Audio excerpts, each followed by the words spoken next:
What's going on with that PPP? You done a lot of talking, not a lot to see.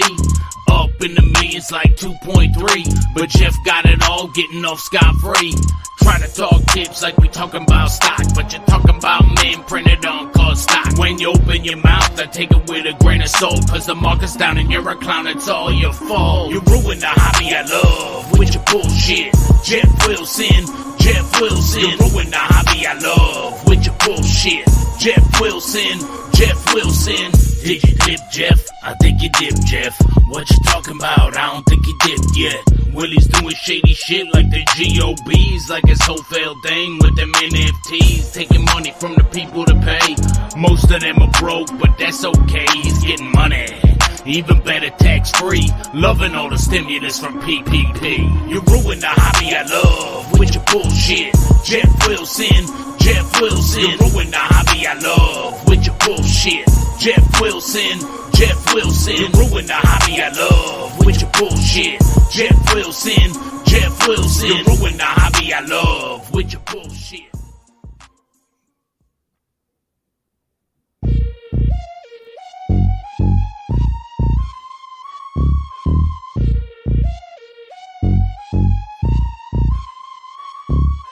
B-side on the beat.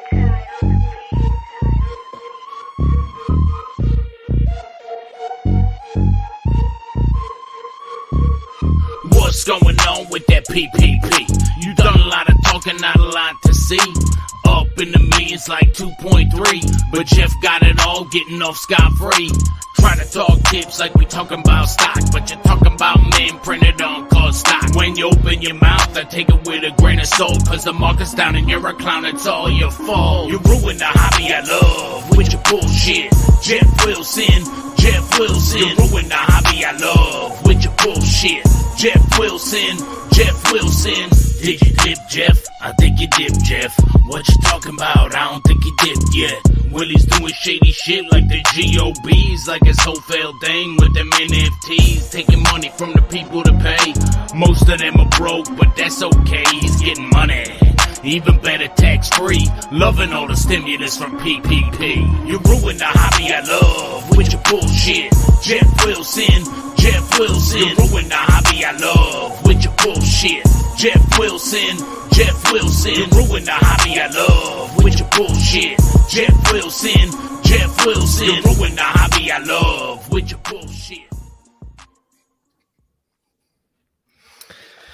What is going on, everybody? Hopefully, guys are doing well out there. That is right. We are back again here on Sports Card Radio. Ryan looked like he just hit a bowl. And is my echo really bad? Can you hear it on your end? It's not great, but Not great. Okay. I've heard worse. Okay. Maybe I won't do a lot of talking tonight. Now we are joined by super producer Tim in the background, who is enjoying his 5% echo, bad echo. Yeah, I'm going to have to figure something out. So I'll turn this mic up and I will maybe. The closer really you get, the to better it sounds. Yep. Is it getting a little bit better? We'll just get up on here and get real tight. Get up on here and get real tight. That's like, we won't go that route. Like a glizzy. Yeah. Yeah. We'll keep it clean like that. We are joined by super producer Tim in the background and Ryan, who is Sports Card News on Twitter. What you got for everybody tonight? We got a lot going on in the trading card world as usual. We just have, just two of the biggest companies currently embattled in an antitrust lawsuit filed by Panini in a Florida courtroom. We'll go through what we know so far, some of the really other takes in the hobby. Paul Lesko. Here's the cover sheet of the document there. So not only, Panini America, they're suing Fanatics LLC, Fanatics Collectibles, whoever Intermediate Holdings is. On and on. Demand for a jury trial. Relief requested. Permanent injunctive relief requested. Breaking news. Tampa, baby. Paul Lesko has started to weigh in on this. We'll go through some of his takes. Smash the like button if you would like Sports Card Radio to fly to Tampa, Florida and cover this lawsuit if it ever comes to fruition, because that might be one of the more desirable jobs in the entire hobby. So we have that going on. We got a lot to talk about in regards to the lawsuit. We have just something to touch on briefly about a former NFL football player, and has a little bit of dipping going on whatnot. And we'll direct you to where you can find some more information on that. We have your hobby heroes who, for the better part of several years, were sitting on couches such as these. We're sitting on chairs such as these, telling you to invest in sports cards. Not only invest in sports cards, but invest in the likes of Luka, Trey, Ja, and Zion Williamson. Now suddenly, these, I think putting it nicely, might be influencers, have all of a sudden, their heart has warmed. They want a kids card zone at the National. They want you to enjoy collecting. Want you to stop thinking about cards as investments. And all of their sins for the past several years, they want you to wipe away. And in the case of Gary V, he's off here hawking some other kind of set or some other kind of good. We got us an exclusive email about PWCC. Don't read that too quick. But we got a lot to talk about in the sports card world. We've got money to burn. Because while all you guys were at the National spending hundreds of dollars on flights or gas, spending hundreds of dollars on hotel rooms, I was selling all my Zion Williamson cards, literally, that I bought a month ago. Those are all gone. And we are over here looking to turn that into maybe literally gold. How about a Mickey Mantle 18-karat gold watch? Why not?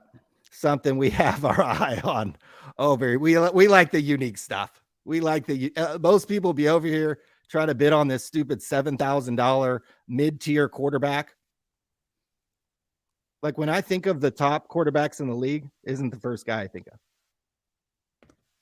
I mean, I might rather have Jimmy Garoppolo start a game than Tua, to be honest.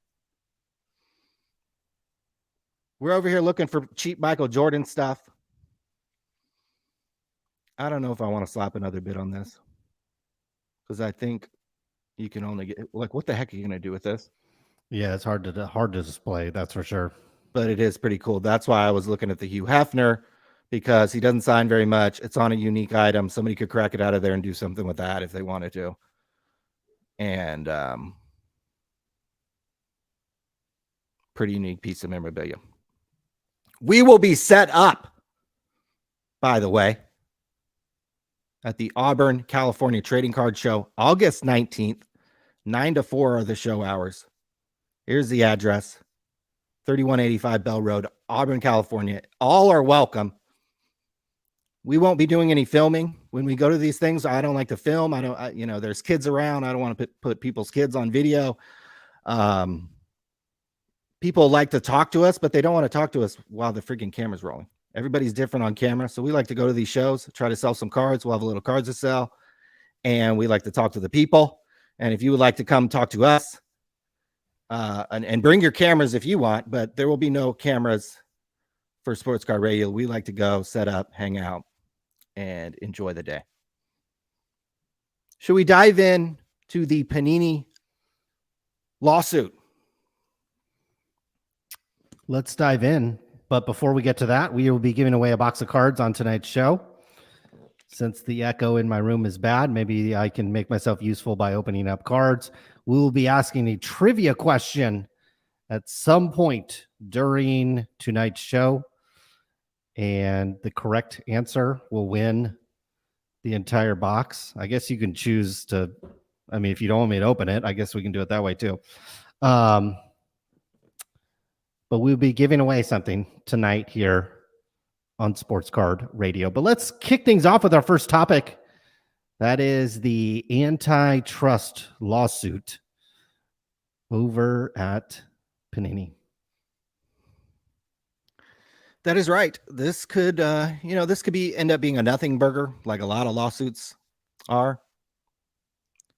This could lead Panini and Fanatics back to the table, and perhaps the acquisition that will probably be actually talked about in the lawsuit and on today's program, maybe an acquisition between Panini and Fanatics.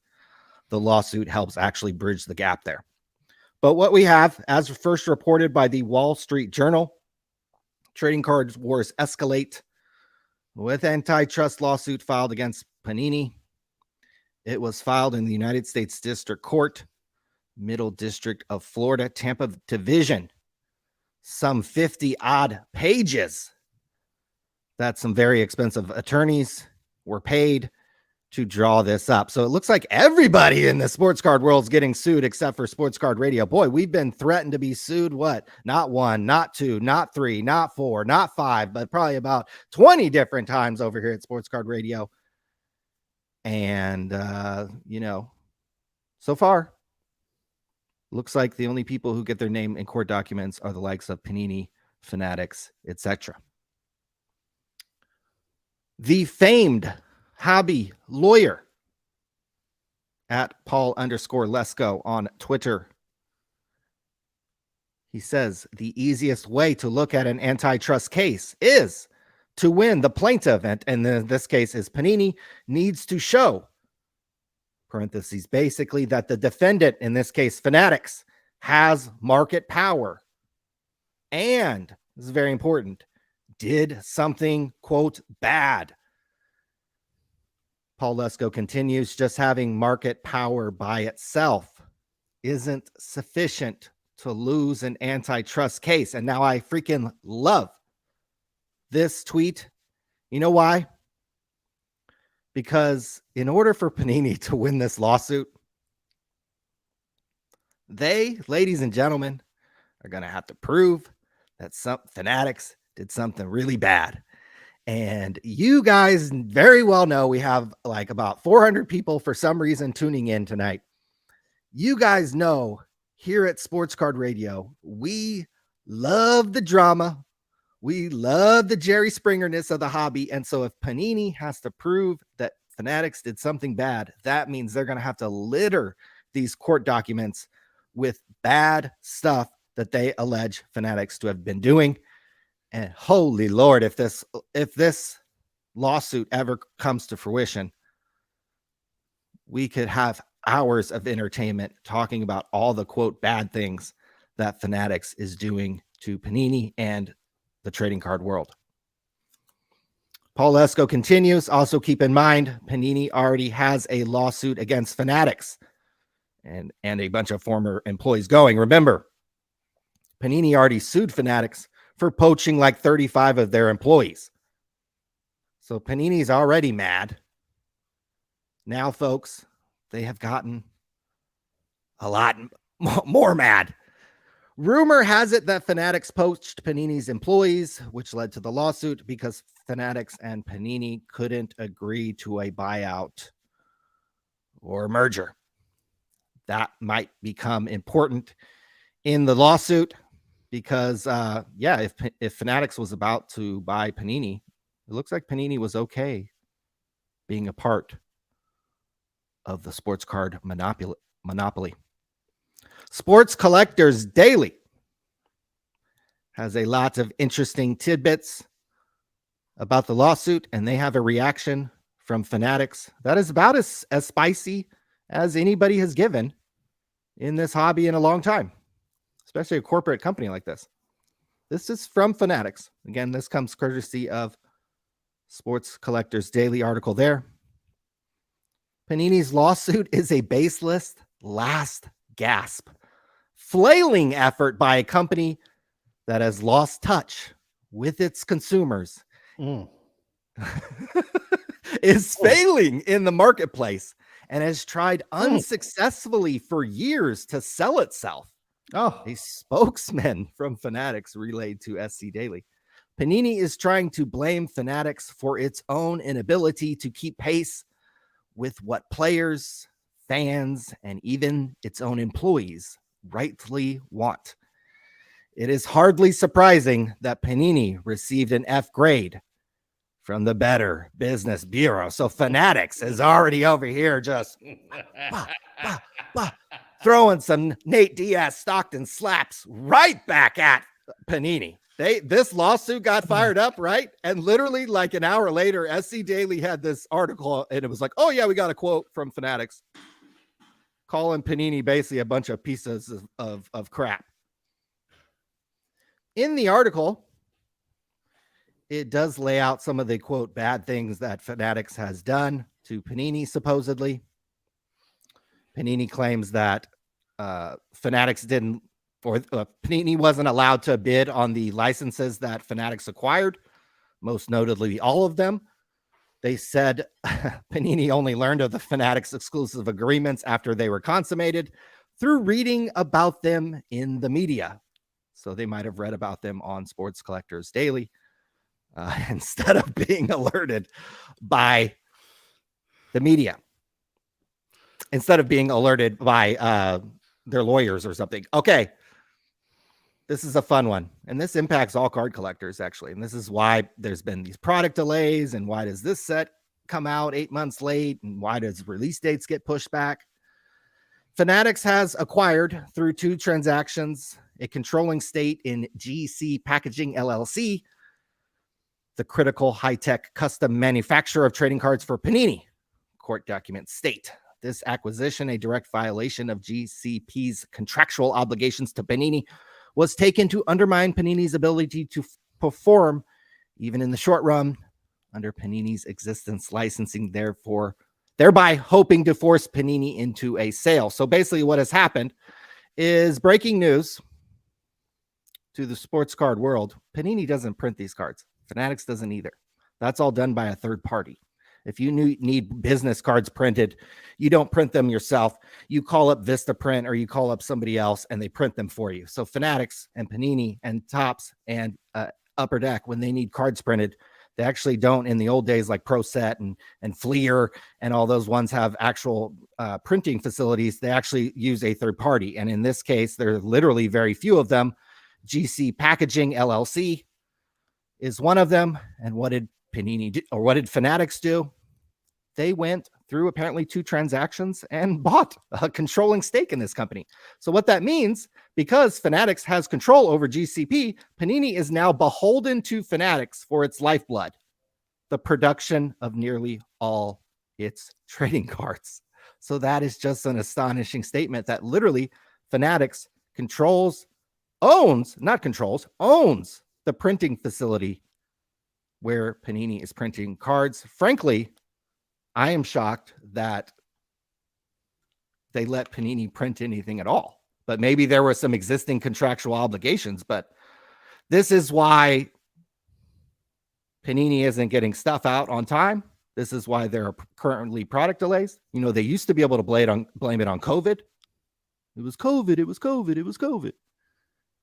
No, Fanatics owns the printing facility that Panini uses.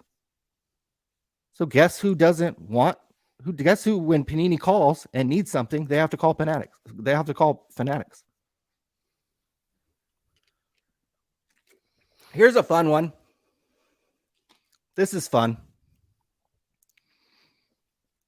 In the lawsuit, Panini admitted it had long been acquiring some of the non-game worn jerseys it was using, also known as event worn cards, from Fanatics. So they would buy the jerseys from Fanatics. The players would allegedly put them up and put them into trading cards. Well, apparently, Fanatics CEO, our buddy Michael Rubin, approached Panini in May to threaten that Fanatics would no longer supply Panini with any jerseys for Panini to offer to consumers as elements of its trading cards. So basically, Rubin was going to cut off Panini from buying from Fanatics.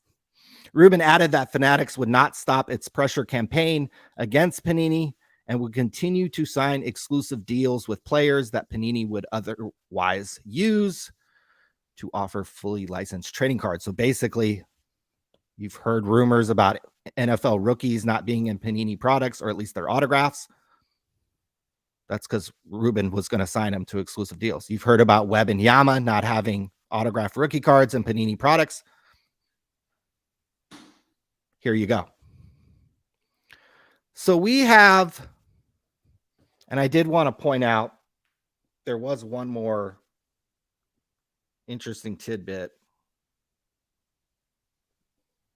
In the lawsuit, Panini confirms that the exclusive with the NBA ends in September 2025, and the NFL ends in early 2026.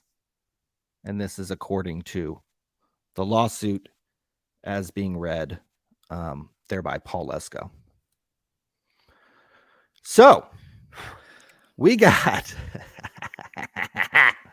I love the fact that hey, according to a lawyer, the easiest way to win an antitrust lawsuit, the plaintiff, aka Panini, needs to show Fanatics has market power and they did something bad. Just having the market power isn't sufficient to lose the case. So the fact that Panini has to drag out all the dirt is what I'm certainly most excited for. What are your thoughts about this developing situation? Oh, this is exciting. I mean, this is what we've been dreaming of for quite some time now, is for one or both of these companies to essentially go toe-to-toe in the court of law, have all the dirt come out, have all of the stuff that we've been wondering and speculating that's going behind the scenes. This will allow a lot of podcasts to actually start talking about some of this, because how many podcasts have you heard over the last year? They're like, we're not going to talk about it until it's actual facts. We're only going to be on this podcast and talk about facts, and we're going to tell you the truth and all this other shit. Like there's some stupid politician, like we've been speculating and talking about this stuff for a while. The fact that, and look, the fact that Fanatics took a controlling interest in a printing facility, couldn't have one of these other card companies have done that 10 years ago, 15 years ago, 20 years ago? Doesn't this seem like a good idea, Ryan? If you are in the business of trading cards, you don't have to own the thing 100%. Okay. You don't have to own the darn thing 100%, but could you get a 5% equity stake? Could you get a 10% equity stake in these things? Don't you think that'd be a good idea to have one of these? And look, maybe it would have put a huge moat around Panini's business if they owned one of these 100%. If Panini owned one of these printing facilities 100%, that would have put a massive moat around their business and made it now Fanatics would be having to knock on their door instead of the other way around. There were amateurs, absolute amateurs, running Panini America. Have you ever seen? Do you guys even know who runs Panini America? Do you even know who owns Panini, the whole entire parent company? Do you guys even know who these people are? Have you ever seen them? Do you know what they look like? Do you know what they think about the hobby? Have you ever seen these people? And so, yes, when Fanatics, and it's not if, it's when Fanatics does something that we find to be out of line, we are going to be calling it out on the show and on the program and on videos. But here's the bottom line. Michael Rubin last week was at the National. He was on the show floor. He was at trade nights. He was opening boxes on camera and doing breaks. And we can criticize him, and we can make fun of some of the things that happen on there. We can criticize when this company has done something weird and whatever. We saw countless pictures of Michael Rubin with other dealers, with other collectors, with beautiful Sarah Rips, or was that Gary V? That was Gary V. That was Gary V. You notice that I didn't really look at the guy in the photo, so it was I couldn't remember if it was Ruben or Gary V. But my point is we have never, ever, ever, ever, ever, ever, ever, ever, ever seen the owners of Panini do this. Ever. When's the last time any of you ever saw the owner of Panini America, the owner of Panini Group, okay, actually walk around the national show floor, talk to collectors, go on video, do breaks, go to a trade night, start listening to people, talk to people? You didn't see it, okay? And so, look, they're going to make a lot of mistakes. Michael Rubin personally is going to make a lot of mistakes. You know, paying $150,000 for a $6,000 Jordan is probably one of them. But he's out there. He's talking to people. He's figuring out this business. He's getting out there and doing it for like kind of boots on the ground from the ground up. And so I have a lot of respect for that. And this is going to be a lawsuit that's going to end very badly for Panini. You know, I'm not an attorney. I don't know the law very well, particularly in the state of Florida, but in general. But these lawsuits seems to me like, you know, we're talking about the NFL, which has, I believe, 2 teams in the great state of Florida. We're talking about the NBA, which has 2 teams, I believe, in the great state of Florida. You know, the Florida is a big state, but it ain't that big. Okay. This is a lawsuit more or less against the NFL and the NBA. And to have the state of Florida go against probably one of its largest businesses, Fanatics, and go against one of the largest organizations that have a presence in the state, the NBA and the NFL, seems pretty far-fetched to me. This is a case of incompetence. This is a case of a decade-plus long incompetence by Panini, poor management, poor leadership, just absolute of a disaster of a company. And I couldn't agree more with the statement that Fanatics put out, that there's a reason why they have essentially an F rating from the Better Business Bureau. And they've tried unsuccessfully for years, which we've reported numerous times. Before we even started doing YouTube, we talked about the number of times Panini had tried to sell itself. They tried to sell themselves to Alex Rodriguez's group. They tried to sell themselves before that. It's just been a comedy of errors because the leadership at this company, again, you don't know who owns these companies, okay? You have literally zero idea who's at the top of the food chain at Panini. You have no idea, okay? And there's a reason for that, because they're not very bright. Yeah, it's a really good point. You know, people know that maybe Mark Warsep is the Panini CEO. You never see him, frankly, at the National. This is Ruben over here on the right. The guy on the left here is Mike Mahan, I believe is his name, and he's actually the CEO of Fanatics Collectibles, and here they are at the National. So I would point out that this isn't Fanatics' first rodeo. They've rolled up a bigger, way, way, way bigger business than sports cards in the apparel, jersey, hat, t-shirt, basically any kind of fan apparel that you buy goes through Fanatics. So you don't think they've already been done sued and already have their own expensive lawyers and have already dealt with this 20x times the Sunday about some little company like Panini that used to have the exclusive licenses, that used to bully people around in the sports card world, that used to be the big bully. Well, it turns out Fanatics came in and is just a bigger bully with more money and is running the business better. Why wouldn't you acquire? We've literally, we could go back to 10 years of podcasts where we talk about these companies. Why don't they print their own cards? And Brian Gray, oh, you don't understand. Well, Panini's understanding right now what a problem that is, because a bigger bully came in the room. His name's Michael Rubin, and he did the smart thing, and he came in And he's like, hey, if I have to print 1.5 billion sports cards per year, wouldn't it be a great idea if I own the company that printed them? Because what if that company cut you off? What if they got mad at you? What if they signed an exclusive with another company? What if they went out of business? What if they just decided to print cardboard boxes for Amazon and make more money?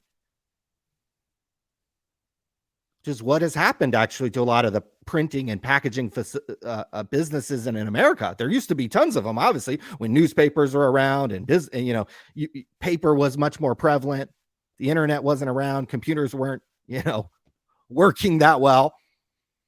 This business is dried up. What remains is cardboard boxes get shipped every day by Amazon. So a lot of these businesses have switched to the cardboard box industry. So these printing companies that print cards there's like one or two of them. There's like a handful in the world that are capable of doing this. So when we got laughed at years ago, no, why would you buy a printer? Why would you buy a printer? Why would you want to print your own cards? This is the reason. Because now Fanatics controls Panini's ability to print trading cards for the next several years. So you guys think you're going to get sets on time? You think you're going to get everything you want from Panini? You think they're going to really try hard and cut the edges right? And now when everything's off center, the cards, come out all jacked up. That's because Fanatics is printing the cards. You think they give a crap? They're probably doing it on purpose. They're probably making it 60-40 centering, 70-30 centering on purpose, guys. You're going to have a couple years where you're not going to have key players, at least key players' autographs. They're always going to have their pictures as long as they have a players association, and as long as the players are a part of the players association. But you're not going to have Wembanyama autographs likely. There were 3 or 4 quarterbacks that everybody's tripping out off of. Oh, they're not going to be in Panini. Of course they're not, because Fanatics signed them. Any of those quarterbacks at Ruben's white party in the Hamptons, they're not going to sign autographs for Panini. And so you're going to see that for several years, unless something in this lawsuit gets resolved. Fanatics is trying to F Panini. They're trying to. And we're all seeing it now play out in court. This isn't Fanatics' first rodeo. And it's not necessarily Fanatics trying to F Panini. It is Fanatics exposing Panini for what it really is. A very weak and very poorly run business, which is what we've been saying for years, that the business is extremely poorly run. The leadership is literally non-existent. You literally can't point to anything intelligent that has come out of Mark Warsup's mouth in 15 years. You can't point to anything intelligent that has come out of any leadership over there in more than a decade. You can't literally find a podcast or a YouTube video where these guys have said anything intelligent. Like literally nothing you can find about these guys. And this is the reason why it's not that Michael Rubin's a great businessman, but it's not that Michael Rubin is so far above the rim, above everybody else. It's that the guys that run Panini are absolute amateurs, absolute clowns, and completely incompetent. Completely. Anybody with a wallet could have came in and taken over this business. We said for years on our show, in fact, at the National, we asked ourselves the question, why are there distributors? Why? Why do you have a distributor if you're a sports trading card company? And at the time, there was even less card shops and less people that wanted this stuff and less people that desired trading cards. Why do you have a distributor when almost nobody was buying your product? Like, you can't organize the sale and you're not shipping it. Okay. It's actually and I don't think a lot of people understand this.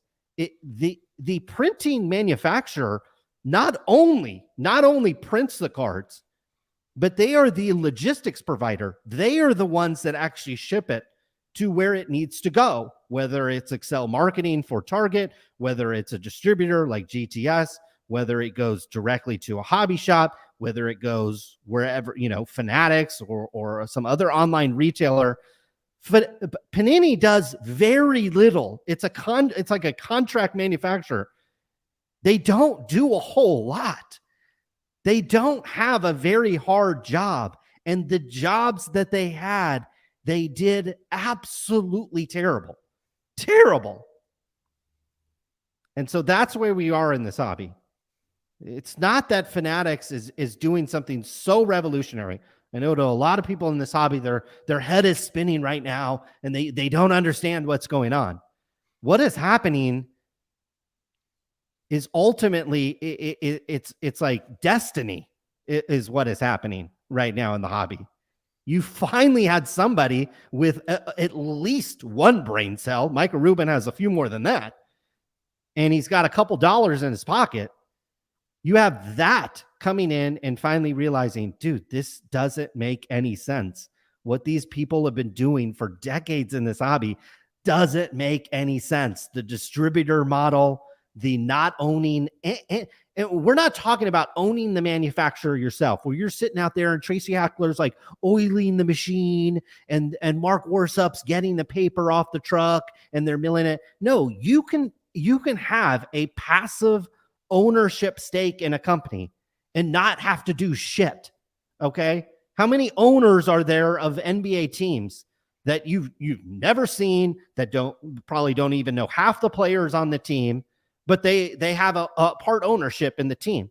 Okay. There's tons of people out there like that in business where you have an ownership stake in something for whatever reason. It made so much sense a long time ago to shore up your contract manufacturing in this business from a distributor standpoint, from a manufacturing standpoint, because that was the moat around your business outside of the license. Once the license got taken away, you had zero. And we're seeing with Panini, they still have the license. They still have the license, but they don't have shit. And that is what's so impressive about what Fanatics is doing. Panini still has the exclusive license to make basketball cards for 2 more seasons. And they still have the exclusive license to make football cards for 3 more seasons. Mm-hmm. And they don't have shit. All they have to do now, their last resort, is go to court and throw a Hail Mary. Right now, what we are seeing is Panini is literally throwing up a half-court shot at the buzzer. They're throwing up a Hail Mary, and that's it, okay? That's all that they have. Because what Fanatics has is control and a license to intellectual property. They don't have market dominance, okay? The NFL has market dominance. Try to start a competing football league here or anywhere in the world. Try to do that. Try to get TV deals. Try to get licensing deals. Look at the XFL. How many times has that started and stopped and started and stopped and failed? The NFL has the market dominance, okay? Fanatics is just simply leasing their intellectual property from them. Very similar to if we wanted to play Mickey Mouse clips on Sports Card Radio. Instead of showing us and Tim every week, we were going to put on Mickey Mouse this week. Well, guess what? Guess who has control of that intellectual property? Okay. And so we would have to license that. We would have to get permission for that.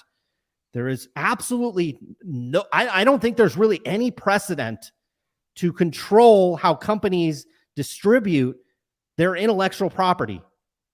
The Sunday Ticket this year, guys, I know some of you might have been a purchaser of that in the past. You had to put a satellite dish on your home. That is no more.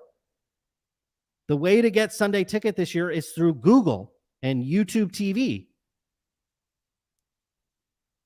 You think there would be there's other companies that want to show every NFL game, out of market NFL game?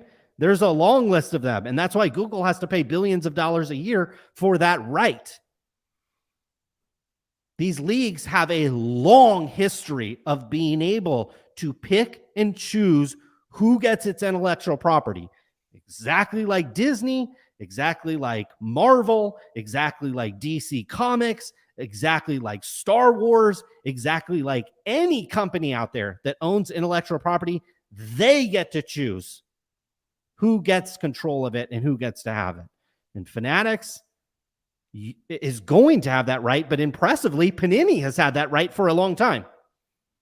And now that they see that starting to wane, all of their past mistakes, all of their blunders, all of their mismanagement is starting to come to fruition. People are finally waking up and seeing this company for what it really is. An absolute train wreck, an absolute disaster ran by some of the most incompetent and idiotic people I have ever seen in business, let alone trading cards. This is a fun one. It's great. I don't want to beat it to death because we've got more. We got a lot of time. We've got years to potentially, unless this leads them back to the bargaining table and Fanatics becomes a part of the Good Old Boy Network and just succumbs to the pressure. But if they really do want to fight, as Paul Lesko says, easiest way to win, you're going to have to prove Fanatics did something bad. So Panini's going to have to throw some blows. And then we've already seen that Fanatics has no problem throwing right back, saying that the lawsuit's a baseless last gasp, a flailing effort. Panini's lost touch with their consumers. They have an F rating on the BBB website. I don't know if this has any basis in court, but it is accurate. They do have a 1.05 rating out of 5. 618 complaints in the last 3 years, 194 in the last 12 months. And this is just people who went to this website. Imagine how many, quote, complaints there are for this company. They probably literally have like 2 or 3 people working customer service. Like quite literally. When we saw they got robbed, about a month or 2 ago. I think we actually broke that story on Sports Card Radio. That they got freaking robbed. Servers gone. Cards gone. Mark Warsup's office ransacked. So this is a company that doesn't even print their cards. Doesn't even have control over that. That's Fanatics now. And now this is their NBA license running out September 2025. NFL license running out early 2026.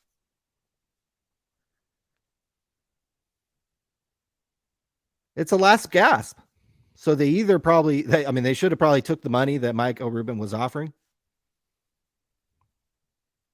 We'll see. We're going to have potentially years to cover this. Smash the like button if you want me to fly out to Tampa, Florida and cover this trial like it's the O.J. Simpson trial. Smash that freaking like button right now. If this goes to trial, I will set up outside the Middle District Court, United States District Court in Tampa. I need to look where that is. Hopefully that's in a good neighborhood. Woo! And we will be set up outside, guys. We will get them coming in and out of the courtroom. Like if Mark Warsup comes up, I'll get him. I'll like put the camera in his face and get him to answer a question. Mark, how did courtroom go today? What do you think is going to happen? What do you have to say to Michael Rubin? We will fly to Tampa, Florida and cover this case gavel to gavel. If you smash that like button. So we got we got fun times in the sports card world. People wonder why we get on here and talk about this. People obviously take this very, very seriously. Panini takes this so seriously that they filed a 56-page document in the District Court of Florida today, trying to prove antitrust. Very serious shit going on in the hobby. Very serious shit. We're about an hour in, so I could start talking. Going on in the Pokemon world. We have this man over here. His name is Blake. He is a former NFL player. We have this man over here. His name is Geoff. He is a clout chaser.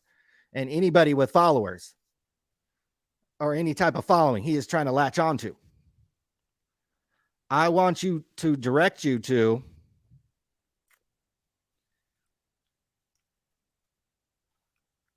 the man who exposed the Logan Paul scams. Remember that? The BBC Mealy Pops box. Ooh, love this guy. Rattle Pokemon, ladies and gentlemen. Guys, he's not on his first part. Not 2, not 3, not 4, not 5, not 6. Not 6. But he is on his 7th part, guys. We got dipped packs. We got Breaker. We got Blake, Mr. former big tough NFL player, in tears on Whatnot. We got Breakers being fired. We got Whatnot responding. I mean, if we got 7 parts, more, all the dirt about Blake's coming out. You think anybody in his comments or out of Pokemon's comments are like, can you make a different make a video like we're on our we'll be on our 5th video in a row on Jeff Wilson, and then we're like, well it'll be two types of comments. Well, you're doing a lot of promotion for Jeff right now, or can you do a little different video than Jeff right now? I mean, the last 5 videos have been absolutely crushing it, and you're getting 10 times more views, and your subs are up, and Google's algorithm is just making love to your videos. But could you do one maybe on the Jabs family or something? I'm sure this guy deals with the comments about as good as anybody else. So he started with part 1, and he's just sliding right through to part 7. He's literally on there being like, guys, I hope we get to part 69 or something, because this is just. So if you like drama, now, hey, Blake doesn't open sports cards, or trust me, we'd be all over this guy trying to make him cry too on a Whatnot stream. But so he doesn't open sports cards. That's why we haven't covered it over here on the channel, because we don't dip into Pokemon.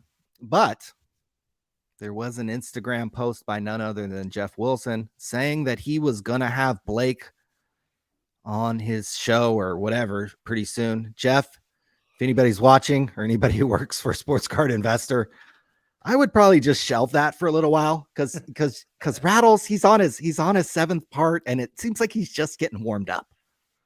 So any plans that you had to feature Mr. Football Player Extraordinaire turned Pokemon seller? Hey, when a guy has to leave the NFL to sell Pokemon cards, he probably, wasn't qualified to be in the NFL. A lot of people are like, oh, he makes more money now. It's like, guys, if he could play football, he'd be in the NFL right now if he could. So I just want to alert you to that we have a former NFL player, Pokemon Whatnot group breaker, crying, literally in tears. Looks like part 2 has the footage of that, and I had to shout that out because that's just, it's too good. It's almost too good to miss. Wait a sec, we got to check in on my holy Lord, Miss Rousey. And if you this is like one of those things, if you stare into, you might see some things that here that, I don't know how. Shout out to the people that were in the hobby when this card got, spread around on Twitter for the first time. Spread. Yeah. This is nothing new. Around. Yeah, this is nothing new here. 2014. It's actually, I think it's like a rookie card too. So it's pretty iconic. Yeah. Pretty iconic card. So $1,680 with time left. How are our boy Hugh Hefner? I like cut autographs. I bought a Natalie Portman cut autograph for like $70 the other day that I think I'm gonna get 400 for. We had that Billie Eilish that I made like 300 on. So I love these really weird. I'm digging this 18 karat gold watch. I mean, I might take this to the pawn shop and see how much the melt value is. Yeah. That'll freak some people out. People, no, you can't do that. Connor Bedard. The Who? next big thing in hockey. Upper Deck needs to, figure out their printing situation. Number to 25 high gloss. This is a juniors card. This is going to show you how much this dude's cards are going to sell for. So this is the Team Canada juniors card, 21-22. 15 Wow. at 25. No auto, no nothing, no blah, blah, blah. $10,800. Hockey World hasn't seen anything like this since Connor McDavid. Period. End of story. Like, this is crazy. $10,800 high gloss junior card. What the heck is this high gloss young Glenn going to sell for? Seems to come along. Like, hockey is cool like that. Like, somebody comes along. We were big in air quotes into dealing cards. Like when it was Sidney Crosby and Ovechkin or whatever, and that was the same year I think as LeBron. And so it's cool when hockey kind of perks up with a major star. It honestly, it has high, unlike like basketball and baseball. It seems to me like when the hockey world hypes a guy up, it often delivers. Like, it actually, the hype ends up coming true because, people hyped up Crosby and Ovechkin. And look, I'm not going to sit here and pretend I'm a hockey guy or whatever, but those guys had great careers and their cards are worth a fortune. And then Connor McDavid got hyped up, and I can't tell you anything about him, but yeah, last time I heard he was legit. And yeah, there's been other guys, but it seems to me when people are paying this type of money, the guy ends up being like legit. So it's we'll such see. I think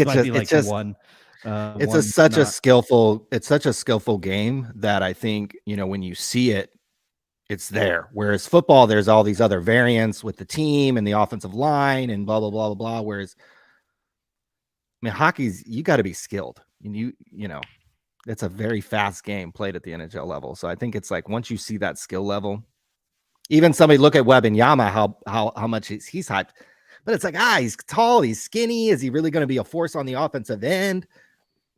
It's going to take some time to play out. I think with some of these kind of generational guys, you see it. It also doesn't hurt. He's got drafted by the Chicago Blackhawks, which is one of the more popular teams in the NHL, obviously. We have a Michael Jordan t-shirt that he signed.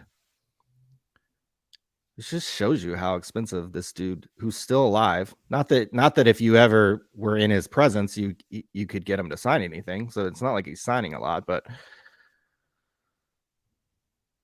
I don't know. I'm not going to bid on that. This is just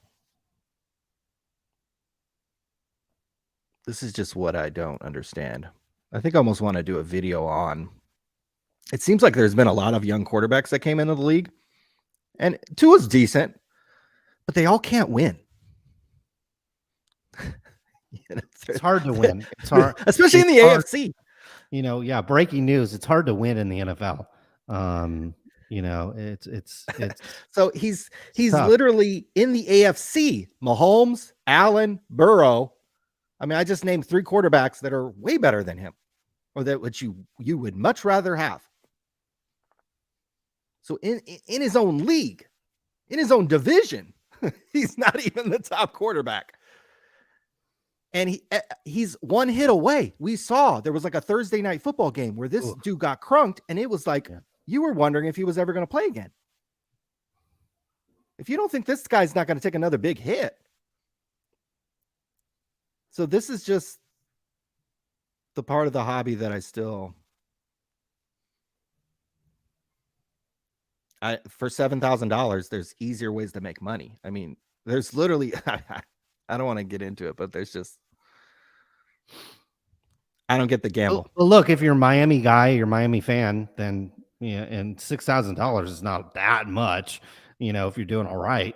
So, but if somebody's buying that as an investment or a flip, it's like, you just lost a couple $1,000. Just buy it after he's retired, like Dan Marino, and like, if you really like the guy. I don't know. Let's talk about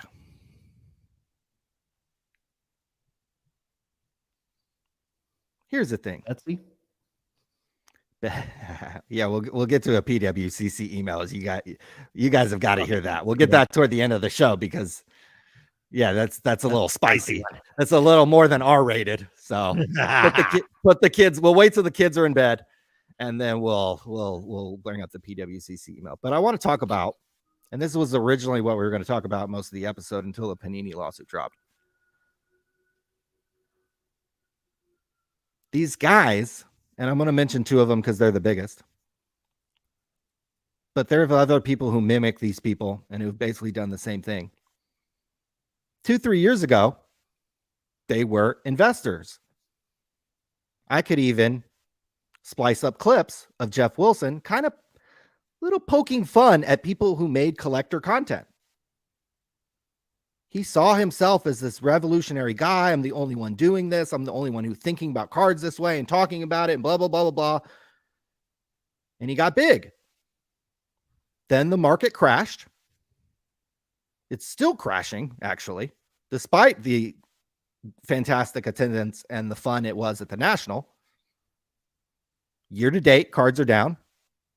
1 year price history, cards are way down. 2 year price history, cards are way down. And if you start zooming out 3 years, a lot of them are still down. So these guys who were patting themselves on the back when cards were at the absolute peak, that they were these investors, have all of a sudden now sitting on the couch at the National talking about, let's get a kids trade zone. And I don't mind that at all. But it is pretty weird coming from a guy 2 years ago that was more busy looking up Will Grier's stats and comparing them to Kyler Murray than he was anything about getting kids involved in the hobby. The other guy, Gary V, came in, went on the Rich Eisen show. Sports cards are going to be the biggest thing in the next 5 years. I'm buying Luka. I'm buying Giannis. Gary V was one of the biggest pumpers of sports cards along with Geoff Wilson. And what has he done? He's done a hard pivot. Compete and collect. This is at this year's National. This is his booth. Collectible trading card game. It's like these pictures that he's drawn. You can kind of see them over here. And most of you have heard about this. It's called V-Friends. Nothing about investing in sports cards. Or, hey, prices are down 2-3 historic lows. Maybe now is the time to invest in sports cards. So these guys went from telling you to buy cards at the absolute peak of the market to now trying to make this wholesome kids trade zone content, V-Friends compete and collect stuff. It rubs me a little bit the wrong way. We've got Brian Gray over here, and I know he's a friend of the show now, after having years of beef with Sports Card Radio. But this is a guy that during the very peak of the market said he would rather have all of his money tied up in sports cards. Literally, he said that. Not stocks, not some cash, not presumably anything else you can buy, not a gold Mickey Mantle watch that I'm still high bid on. Brian Gray was a pumper of sports cards.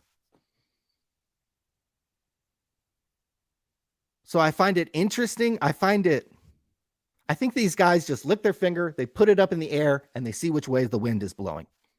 And as soon as, look, the National, there was a lot of people there. Everybody's saying the hobby isn't dead. The hobby isn't dead. Well, okay, if all these people who went to the National start spending money on sports cards and sports cards start going back up again, guess what these guys are going to do? Guess what Gary V is going to do? Guess what Geoff Wilson's going to do? He's going to run to a camera and be like, hey, guys, I've been telling you the whole time you should still be investing in sports cards. And they'll hard pivot away from the kids. We saw an influx of kids come into the hobby in the early 90s, and then they all went away. So all those kids that you guys saw at the National this weekend in Chicago, they could all go away because historically it's happened before. So when those kids go away and all the old men are spending money on cards again, are Geoff and Gary just going to In 2020, it was popular to talk about investing in cards. So these guys used their platform, talked about cards. Now, we have a complete pivot. Could you imagine Gary Vee talking about how sports cards are the next big thing? Now he doesn't ever talk about sports cards. He set up at the National, and his entire booth is based on drawings that he did.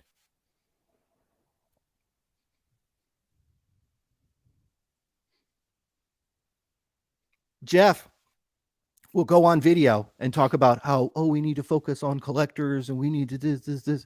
That was not a part of his shtick. I do sometimes, for comedy, go back and watch his videos that are a year or two old. They're absolutely hysterical. Hysterical. Like, there are Netflix comedy specials, and then there are Jeff Wilson videos during the pandemic.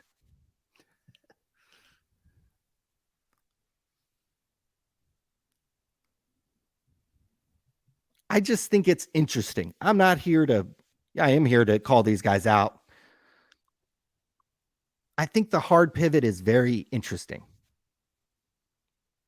To be talking about sports cards at the very, very peak of the market, to be advising people to buy, to be talking about sports cards as though they were an investment. Then when all that comes crashing down, and maybe it is a good time to be investing in sports cards. I'm trying to invest in a gold Mickey Mantle watch. These guys run and pivot, hide behind their kids, hide behind this bullshit.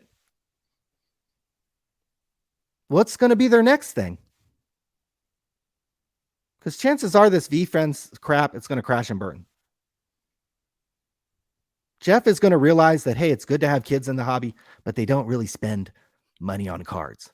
And for this guy to survive, he's going to need people. They also don't really subscribe to market movers and click on affiliate links and buy stuff. Kids don't do that.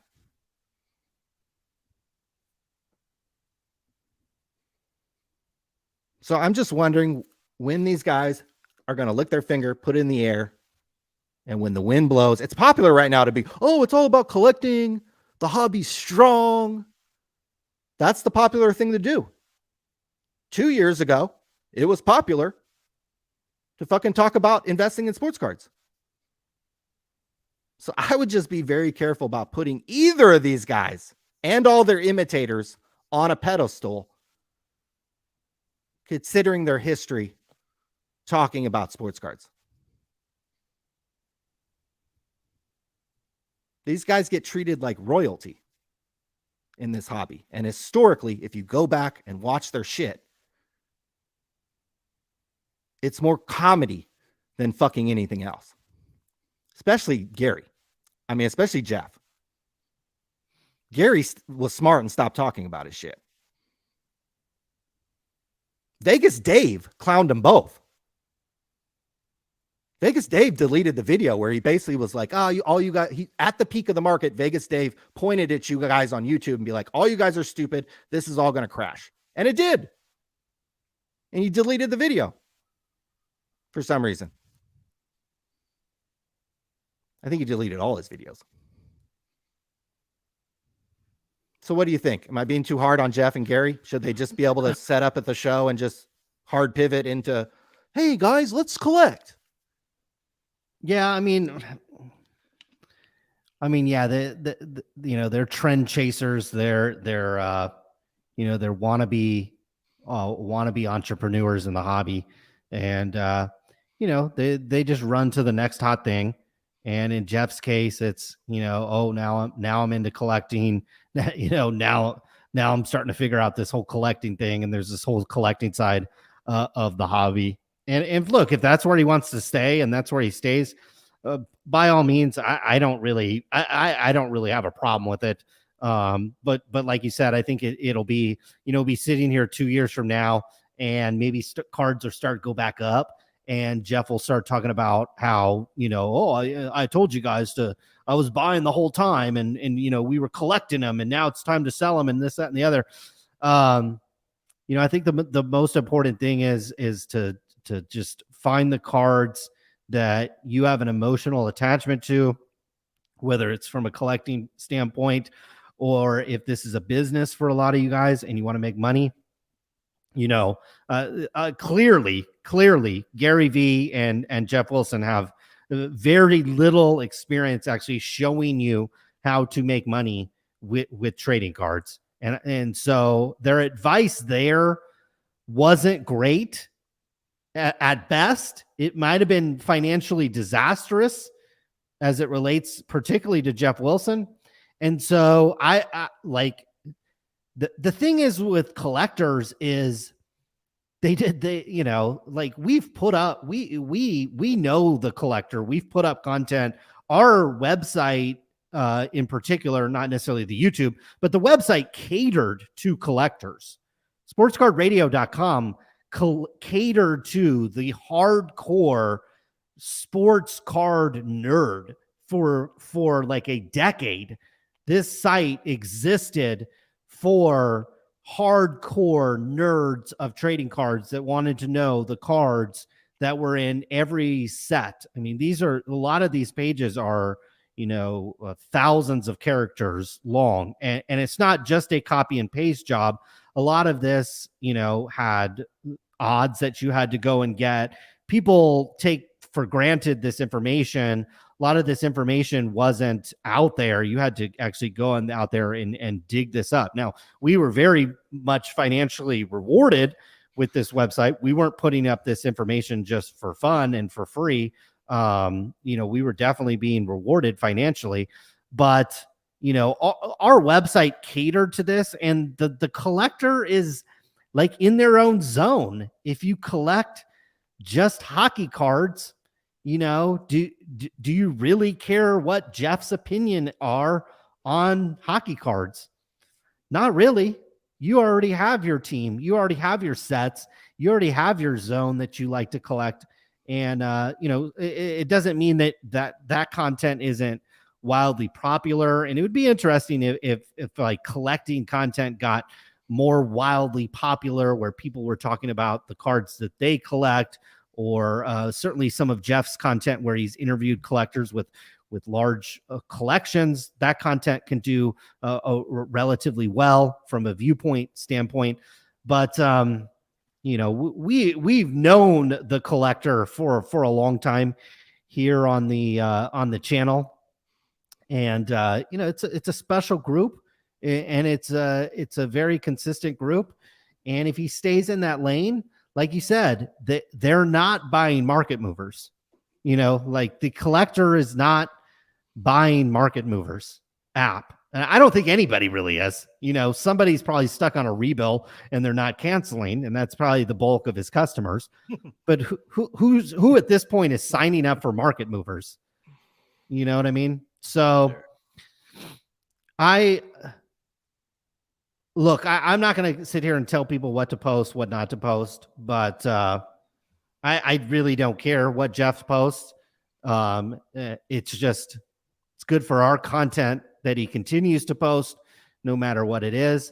And, if he wants to pivot into kids and wholesome content as Ty would say, by all means, that is saturated. Okay. Just like sports card investing content got super saturated, just like, I'm going to a card show and I'm going to dig through a dollar box. That content got super saturated.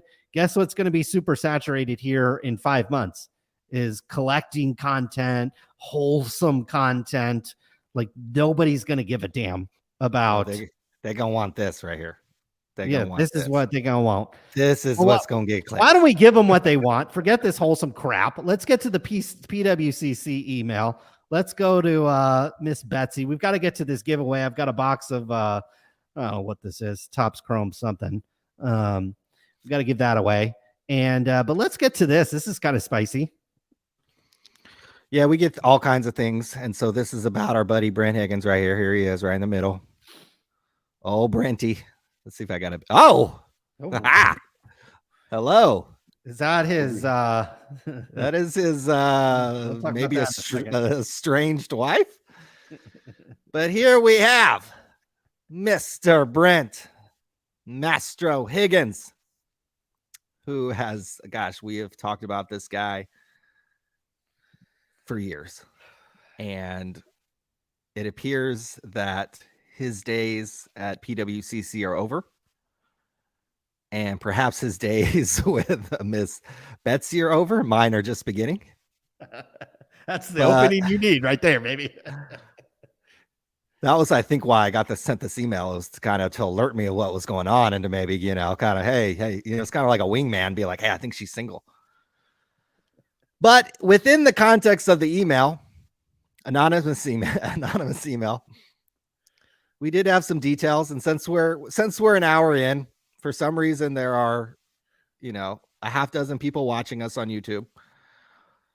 Let's get into this email. It says Brent rejected their $350 million offer a year ago. That's referring to Brent Higgins, who I'm assuming rejected the Fanatics offer. They probably came in. Michael Rubin probably came in, and Michael Mahan probably came in and knew they needed a marketplace. Were sniffing around, realized they probably couldn't buy Golden because that was already locked up. Realized they probably couldn't buy ComC because that was kind of maybe more complicated. And thought, hey, maybe we should buy PWCC. So Brent, again, according to an anonymous email, Brent rejected the $350 million a year ago, got that $175 million to lend against vaulted items. You'll remember that PWCC. I'll see if I can find it. There it is. Trading card marketplace, PWCC secures $175 million from White Hawk Capital. So that's what this is referring to. Got that $175 million to lend against vaulted items, and within 8 months, Brent could not service the debt or pay the bills. So incoming the 5-alarm fire when we heard a couple months ago that there were trouble at PWCC. Hence, probably had to make an embarrassing call back to these guys and say, hey, I know I turned down your 350 or whatever it was. Can you come back and sniff around? Fanatics came in and said, hey, we'll take care of this problem you have over here that you can't pay. So PWCC got $175 million in September of 2022.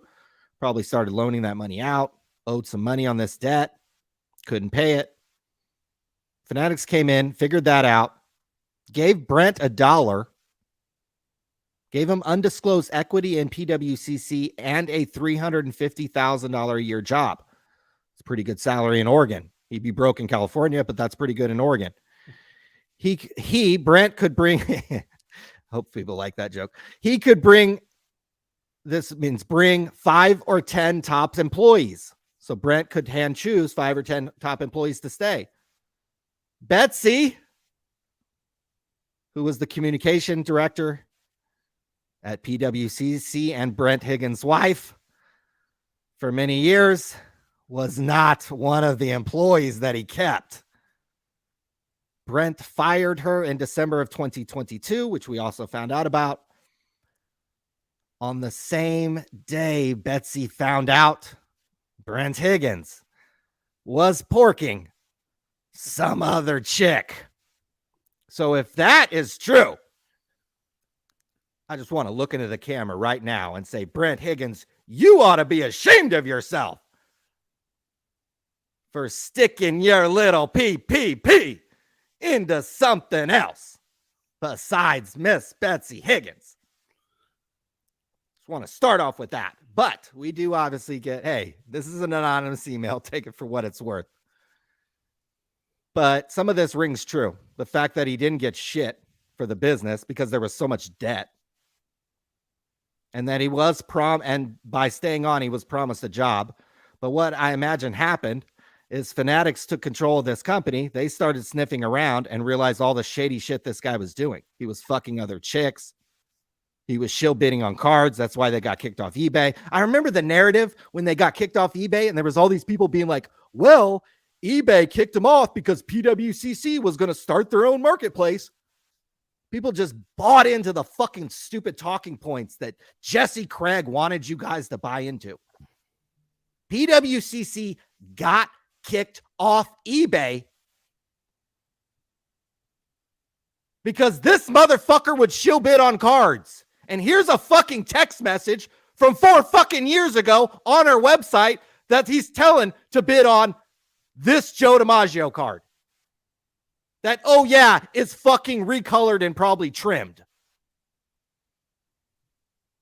But when they got kicked off eBay, there was these fucking stupid YouTubers that were like, oh, eBay kicked them off because they have their own marketplace.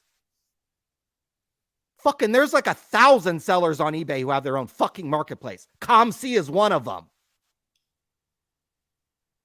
Can't believe that people bought that shit. So all of Brent's sins are coming to roost. He has been a featured member on the Sports Card Radio Most Wanted list, going on 4 years. Shill bidding, card trimming, fucking other chicks. Should I go on? The problem is this little fucking snake is broke now because his $350 a year job's killed. If this equity's killed, this dude ain't got shit. And if Betsy divorces him in Oregon, I imagine the divorce laws up there are pretty liberal, and he fired her in December, guess who's going to be getting some alimony, and guess who's likely getting a check, perhaps for the rest of her life, unless she came and married me. So this cat is going to probably, my guess, come weaseling back into the sports card world, and all these fucking dorks, I won't name them, are going to interview him. He's going to be on a half dozen shows, and everybody's going to pat him on the back for what he did at PWCC, pat him on the back for his new fucking whatever the fuck grift he's going to do. He'll be over here on the couch likely with this cat, Jeff Wilson. So I'm just putting out the warning that that's what's going to happen. This guy lost the job at PWCC because he did shady shit. He lost the partnership with eBay because he was shill bidding, period. Why would eBay turn down his business? The dude sells more high-end cards than anybody. Why would eBay kick them off? Can't believe people bought that shit. But you guys buy the shit that comes out of Gary V's mouth and Jeff Wilson's mouth. So I guess I'm not that surprised. So what do you think about our boy, Brent Higgins, who should be fucking ashamed of himself for what he did to our girl Betsy and losing all control at PW? Could you imagine if 4 years ago could you imagine if 4 years ago we could play this clip right now and we knew that this was going to happen to this MFer? Woo! We would have kept tap dancing on this MFer. Oh, God. And this company. If we knew, and this is just a little bit of the dirt that I get sent on these guys. I got people, who want to talk to me about PWCC literally every day. Red West in with the $20. Love the PWCC and Brent Watt. So true. That's right. For years, people just bought the crap that this company spit out. Oh, they don't know anything about trimmed cards. Oh, they weren't shill bidding. Oh, Brent's a good guy. Oh, here are text messages telling him to shill bid. Oh, here's the card he was telling them to shill bid that went from an SGC4 to an SGC7. And look at the little, what are they, tape stains or something right there? And oh, they're gone.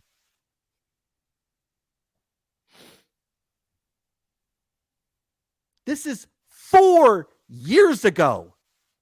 Some of these kids making videos now were in diapers when we were talking about this motherfucker.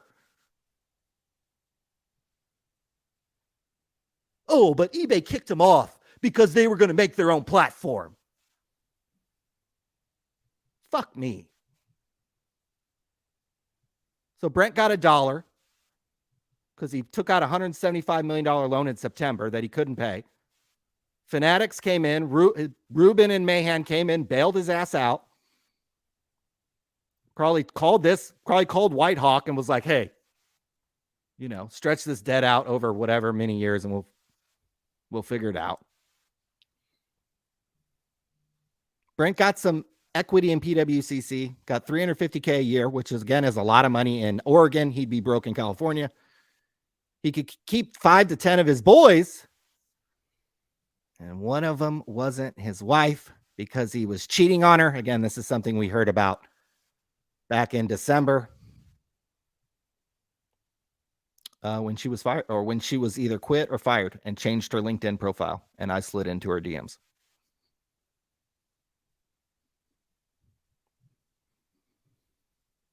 I'm ecstatic that 4 years later, we're still talking about these guys. And finally, the hobby might be starting to get clued in. Some of your heroes aren't necessarily who you should be looking up to in this industry. So what do you think about our boy Brent? Well, it's not surprising one bit.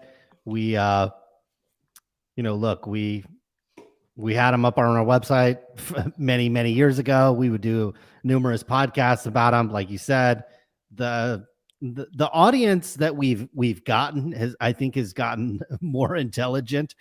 I always thought we had an intelligent audience. There's just a lot more of them now. And it seems like there's a lot less of the ass lickers or the ball lickers that would exist. I mean, when we would do stuff on Brent, people would literally clock in and defend him for free. You know what I mean? For nothing. So, there's a little bit less of that going on, but like you said, flash forward, 6 to 9 months, let's see who's going to be doing an interview with this guy. Jeremy Lee. You think, yep. Put yes or no in the comments if Jeremy Lee will be doing an interview with Brent Mastro Higgins. How about Luca Tiger Braun podcast? Do you think they'll probably bring him on? Bring Brent on, get his side of the story. Let's hear the truth, Brent. We heard the scuttlebutt over at Sports Card Radio. They were spot on 4 or 5 years ago, before we even were thinking about collecting trading cards or investing them. Geoff hadn't even got his first PPP loan, let alone his second one. You think Jeff Wilson would have Brent on? Bring him on, have a little bit of a discussion. I don't know who else does podcasts these days. And but look, that's where we're at. And it doesn't surprise me one bit. Jeremy Lee's not a good guy. I'm sure he's a good guy, but if you give him $10 and you're a murderer, he'll have you on the program and lob you softballs about how great of a guy you are. Never ask you one tough question. Doesn't have any sense of the history of the hobby at all. Doesn't have any sense of any history of the people that he interviews.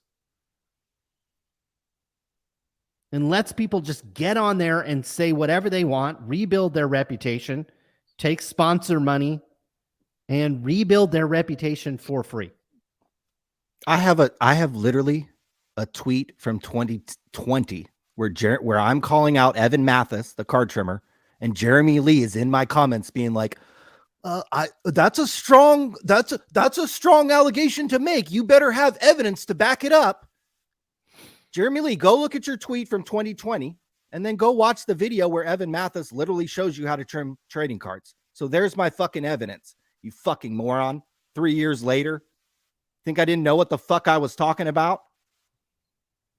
You think we don't have an article about Evan Mathis on here? Think I haven't looked into this motherfucker, you idiot? You better have strong. That's a strong allegation to make. That's what Sports Card Live said.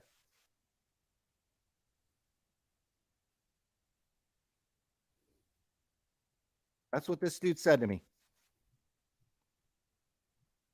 When I said, Evan Mathis is a card trimmer, he said, oh, you better have the evidence.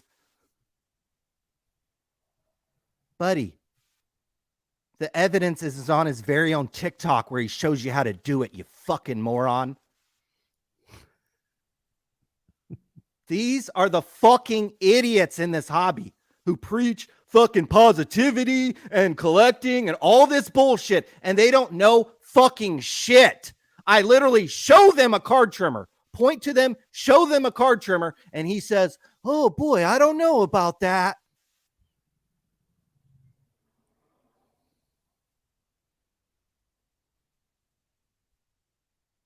So, Jeremy, if you want, I'll show you the statement you made 3 years ago of you looking like a fucking dumbass. And now you guys wonder why we don't give some of you newbies the time of day, because you guys are fucking idiots.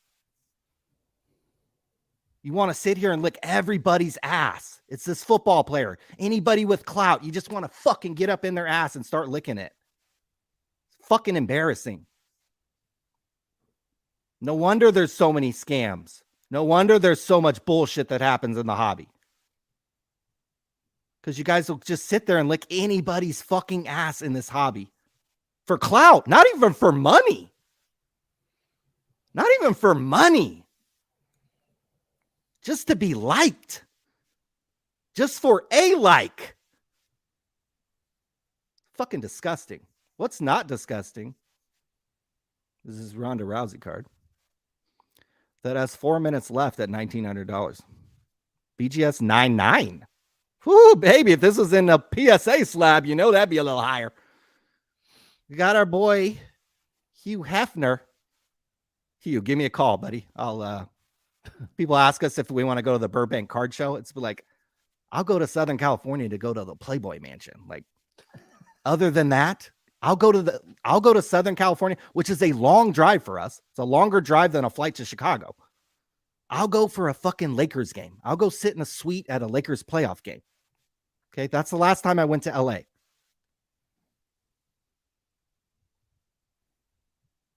I'll drive to LA for the girl I met the other night. Woo! Get excited. $11,400. It's a lot.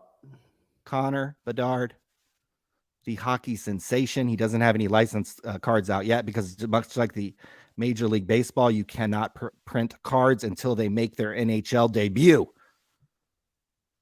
So people are absolutely thirsting. What's the subgrades?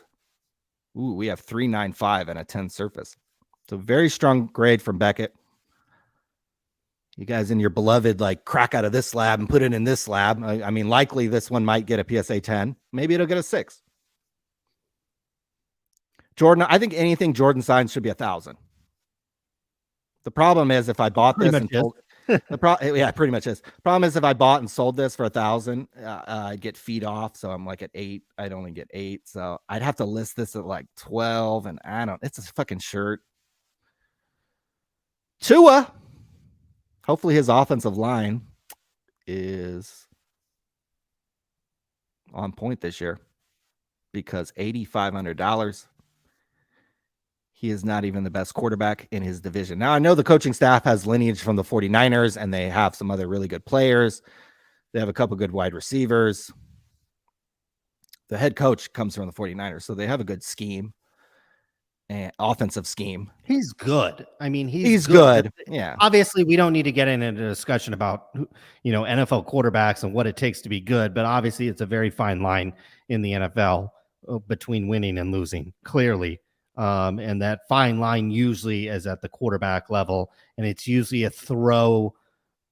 tight throw or a tough throw late in the ball game, or for long third downs, things like that. And I don't see it with him. I don't. I see it with other quarterbacks, but I don't see it with him. Just the fact that he's one hit away. I mean, we've seen that. We've seen guys get one hit and you're done. Or he just gets skittish in the pocket and then you're buried.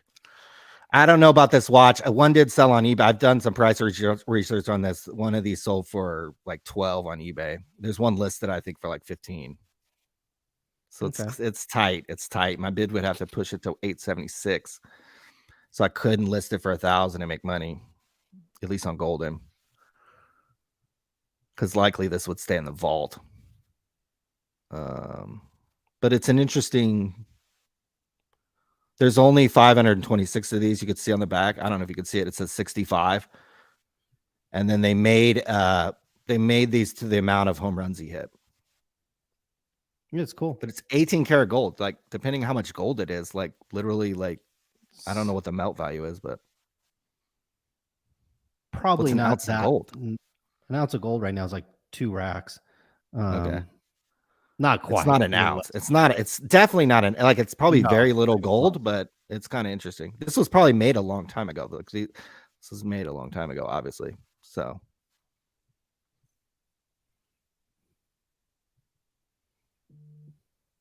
What else we got on the program?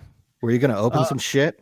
Yeah, let's do a contest. You want to announce how somebody can win? You want to ask the question, and then I'll monitor the chat to see who wins. It is very, very rare that I won a bunch of stuff. Hell yeah. Excited about that. I spent a lot of time bidding on cards today, so I'm glad that button's working. Okay, guys, we don't do giveaways often, so take advantage of this. The way you're going to win this box is we have been doing podcasts for the better part of 15 years.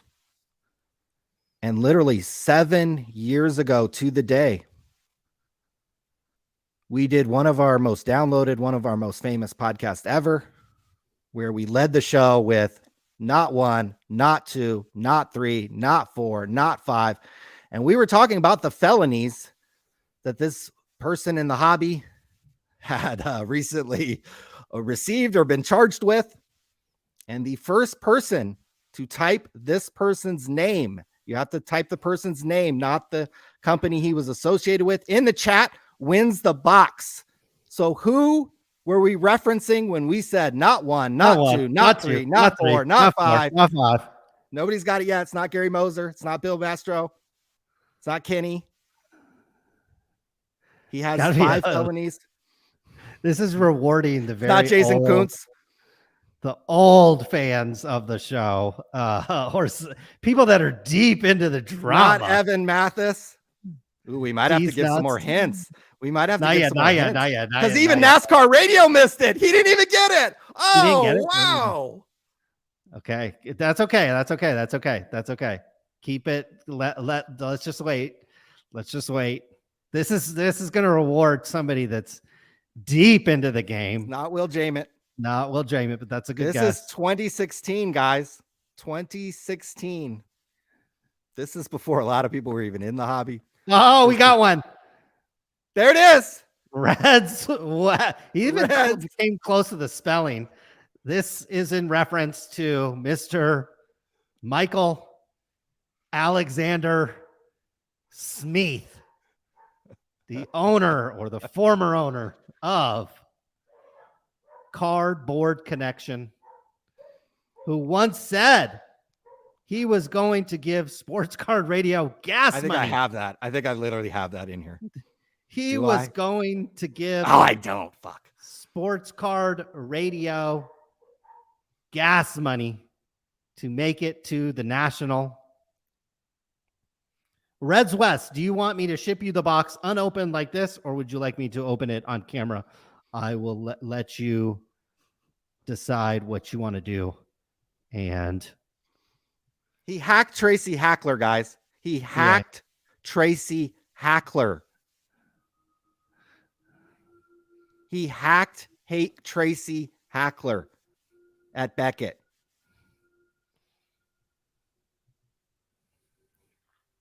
This was the former owner of Cardboard Connection. I still need to open it. So Reds West is saying open it. Ryan, why don't you take the mic? I'll open these cards.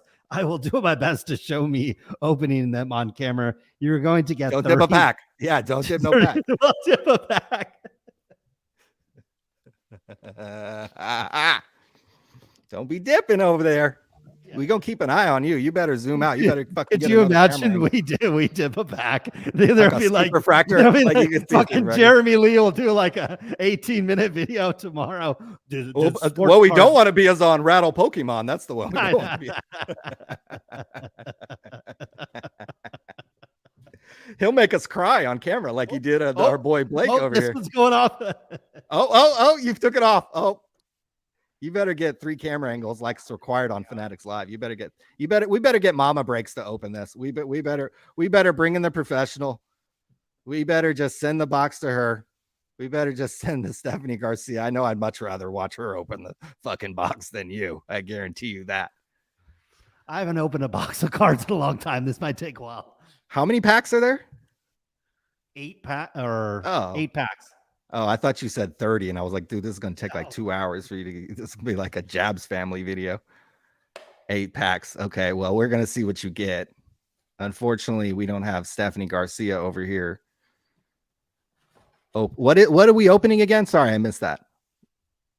2021 Topps Chrome Sapphire update.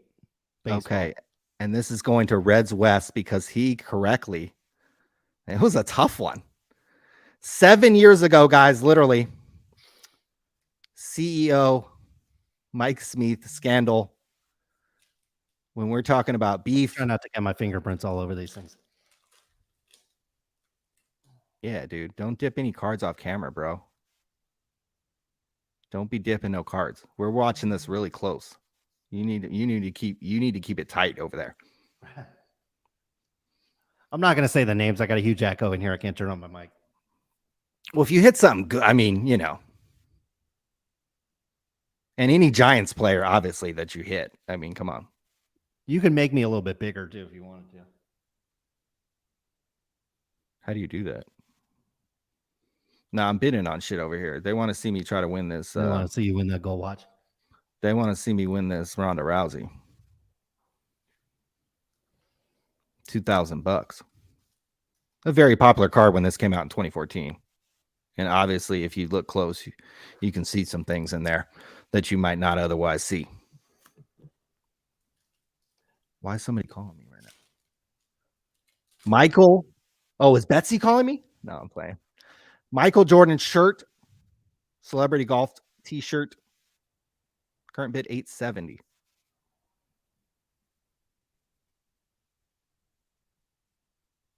This was one of the most expensive cards in the auction. Michael Jordan, $12,000. So that's why I basically think anything this dude signs is a rack, basically. You get anything good? Nothing. I mean, I'll be honest with you. I wouldn't know if one of these rookies is good or not. To be honest with you, but nothing good so far. How much one of these boxes cost? 100 and some change, maybe. Oh, that's it. Yeah, it's not. I mean, for 8 packs. So, is that what you paid for, or is that what it costs now? Oh, I don't know what it cost me. I bought this. I would have bought this on Topps.com when it came out. This is like a 582 Montgomery exclusive, and so I would have bought into the 582 when it came out. Yeah, because when the 582 came out, that was like the best deal in trading cards. It was like $200, and they sent you all these products, and they sent you a complete set at the end of the year. And I remember when they announced that set, there were people complaining.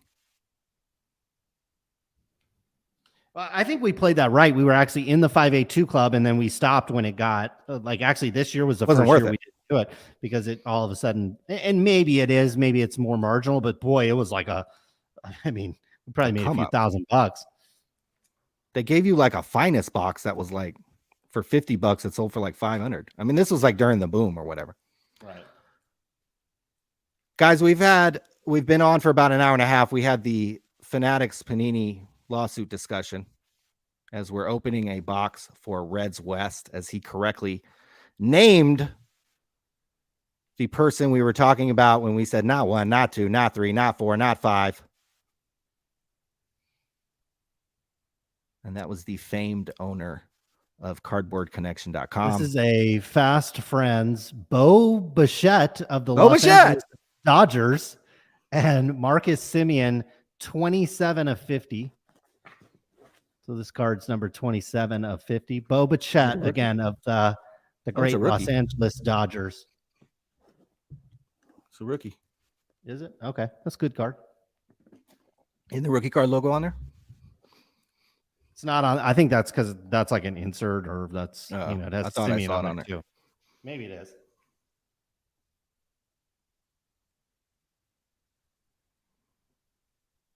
All right, we'll read an email. Somebody sent me an email.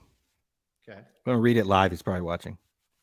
PWCC, honestly enjoy your content and your weekly podcasts. And then this is when they start roasting you.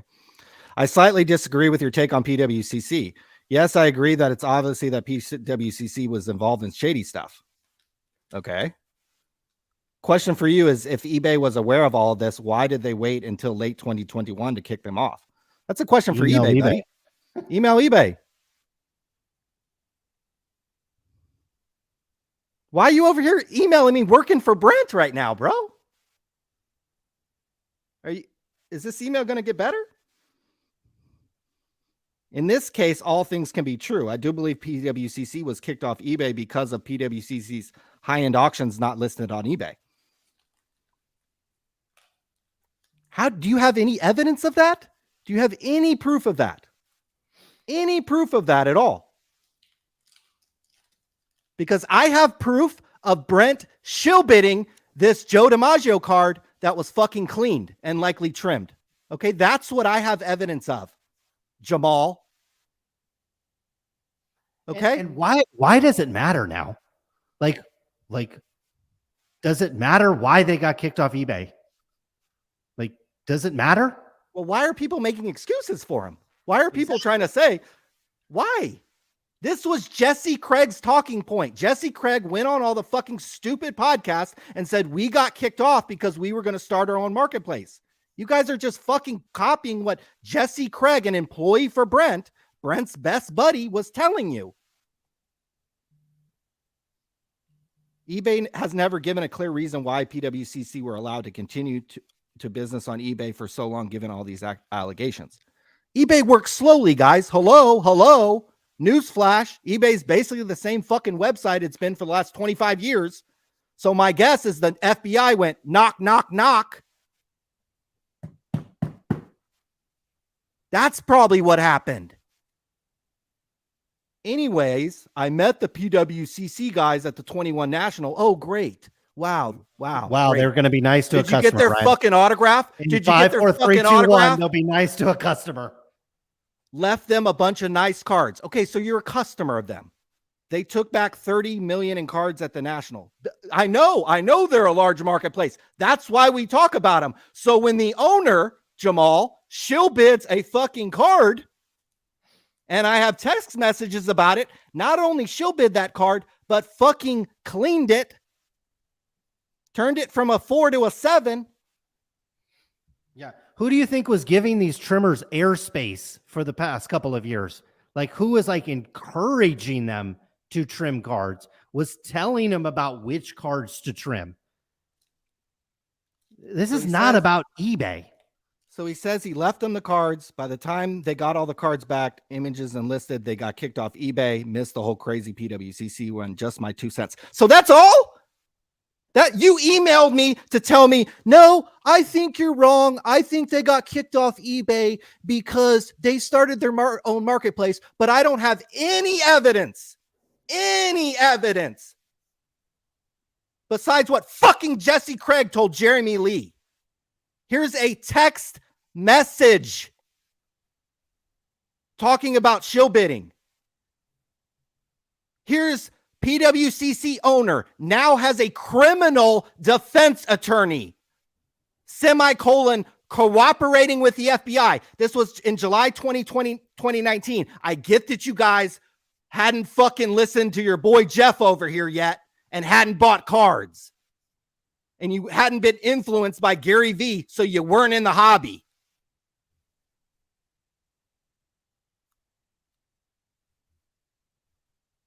You don't think the FBI went pounding on eBay's door.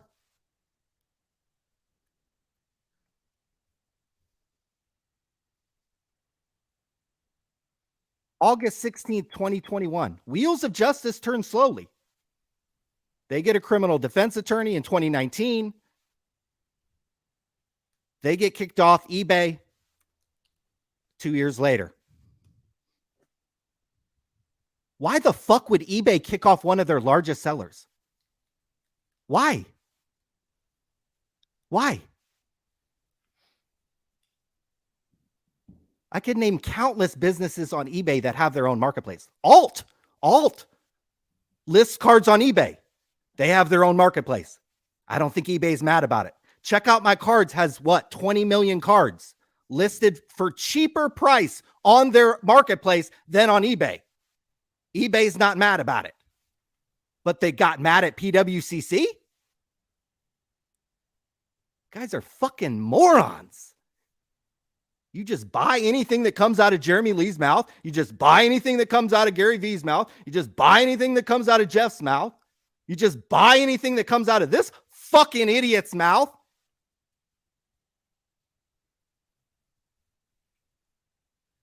Here are text messages telling him to shill bid on a card that was fucking cleaned and probably trimmed. But let's just believe that they got fucking kicked off eBay because they had a fucking dude hires a criminal defense attorney, a very well-paid one, Jeffrey Lichman, and a card collector, cooperating with the FBI to give refunds, and then eBay kicked him off.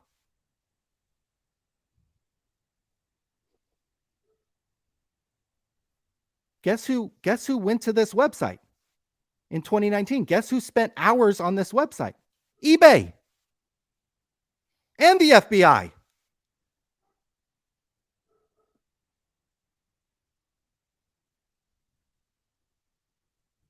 And he's cheating on his wife. But this text messages about fucking shill bidding, trimming a fucking card, shill bidding and firing his wife. And we have this fucking idiot Jamal emailing us being, I like what you guys do, but I think you're fucking wrong. You guys are fucking idiots. This hobby's just filled with fucking idiots. Gullible fucking pussy idiots. Betsy, slide in my fucking DMs and fucking call me sometime. What did our Ronda Rousey fucking card sell for? Just for a note, I don't want to be Debbie Downer here, but the autograph we did pull it's not crazy damage. It's just a small, I just want to point it out that there is a small, like, kind of like a, like a snag on the bottom. Just want to point that out. Where's so the when you super get factor it, you dipped? when you get it Reds West, you know that I didn't mishandle your cards. Just a small, it's on the back of the card, so I'll let you decide what you want to do with it. But slide into our DMs, Red West, either sportscardshow@gmail.com or slide into our DMs on Twitter or Instagram with your address, and we will get these out to you. Congratulate. Yes. That was a tough one. When NASCAR Radio didn't get it, that was a tough one. That was a tough one. That wasn't one you could just Google either. You had to know the beef. You had to know the beef. This dude hacked Tracy Hackler. This dude stole money from his own company. This dude got 5 felonies because he pulled a gun out during a drug deal.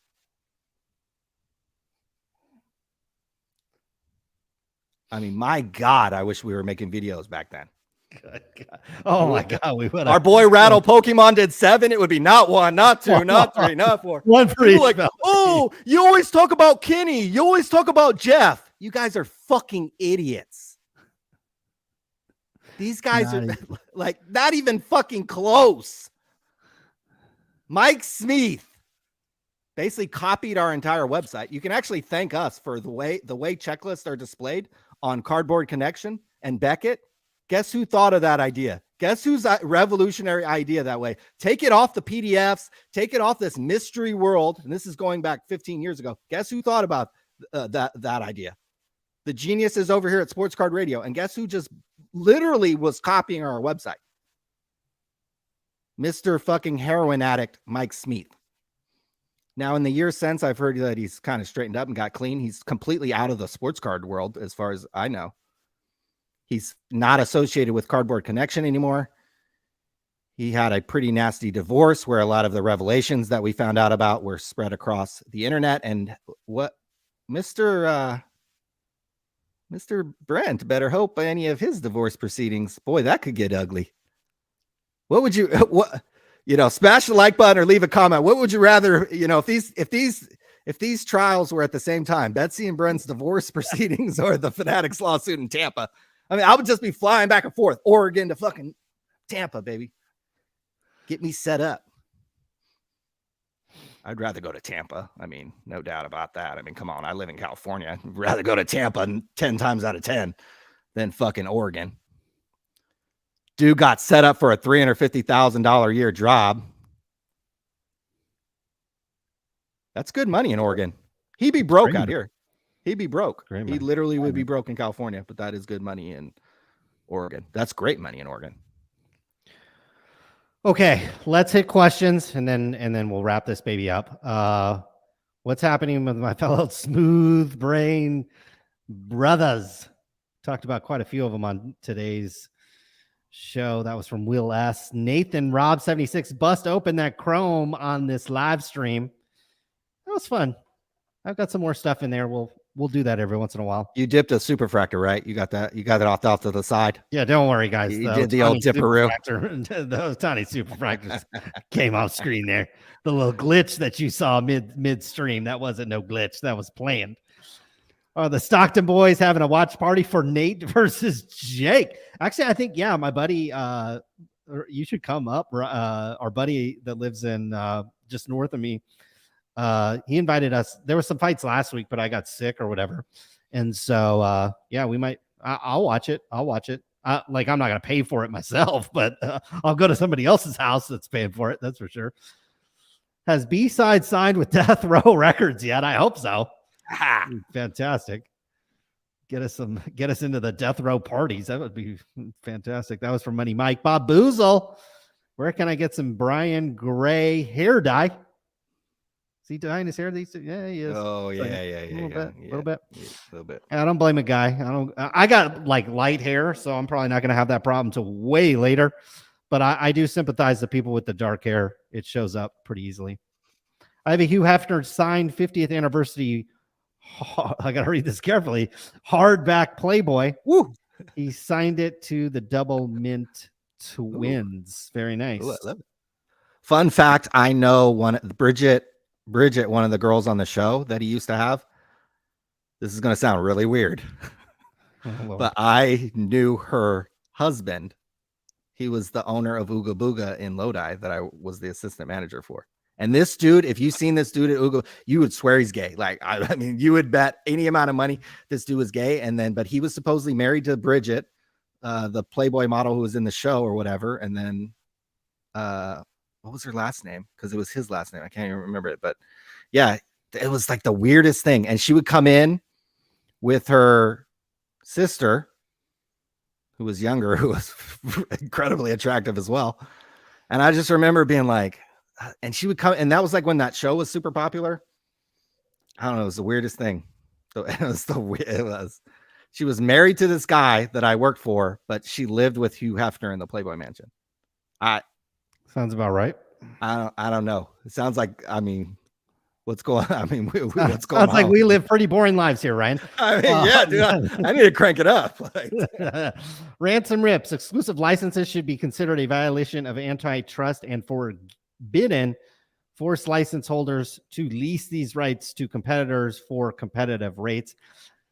I mean, I think in a perfect world, that probably makes sense.